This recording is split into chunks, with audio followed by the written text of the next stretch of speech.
Stevens, and this is Paul Oviatt. Together we do the Tell It Like It Was series for the town of Augusta.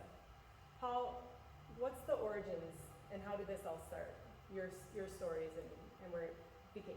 I think it all started as I was the town handyman for so many years, and people would often talk to me while I was working, and they would tell me their story. They'd tell me all kinds of interesting things about Augusta. But at the time, I didn't do anything about it, and I wish I had recorded them. But anyway, let's say it was 2017 or 2018, Paul Mack was conducting little talks at Randall's Coffee House. And these talks would be topics he had researched, and then we were invited to listen and participate and add our 2 cents. After that, after Paul Mack and Nancy Mack left, I decided it was time for me to do something. And I decided a little homegrown culture was in order, and so I started Tell It Like It Was. Yes, which we're all glad that you did, because he pulls these stories out from the past, and it's neat. He gets to share them online, and I think people look forward to that.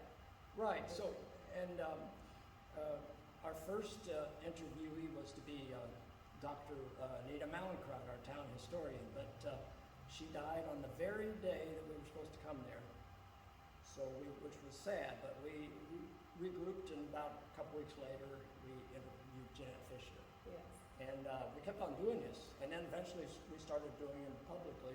I mean, before we were going to like nursing homes, but we started doing it publicly. And but when COVID came, I kind of shut it down and started writing instead.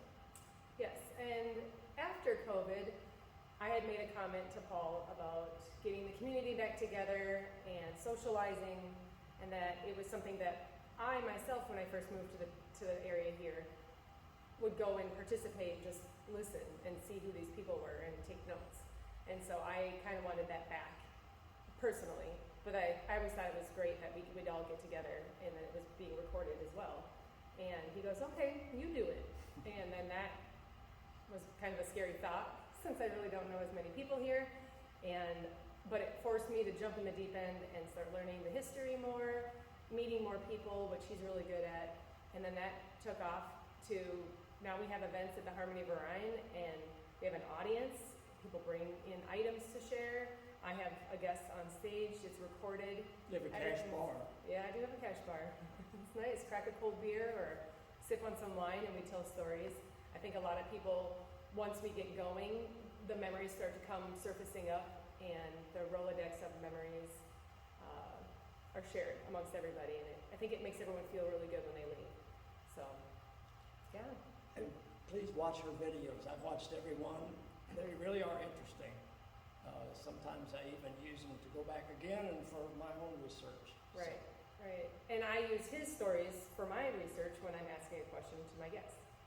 So I guess moving forward, we just want to capture these stories before they're gone, before those people have passed. We can memorize them and share with others, the younger generation, be able to look back on. So you can find the videos on YouTube through Friends of Historic Augusta. That's where we keep all the videos from the events. And then on the website, and if you're on the email list, you get to get the written stories from Paul. Yeah, did we cover it all? I think we did. Well, we hope to see you at the next event or read the next story. Thank you for supporting us. We appreciate it. Thank you.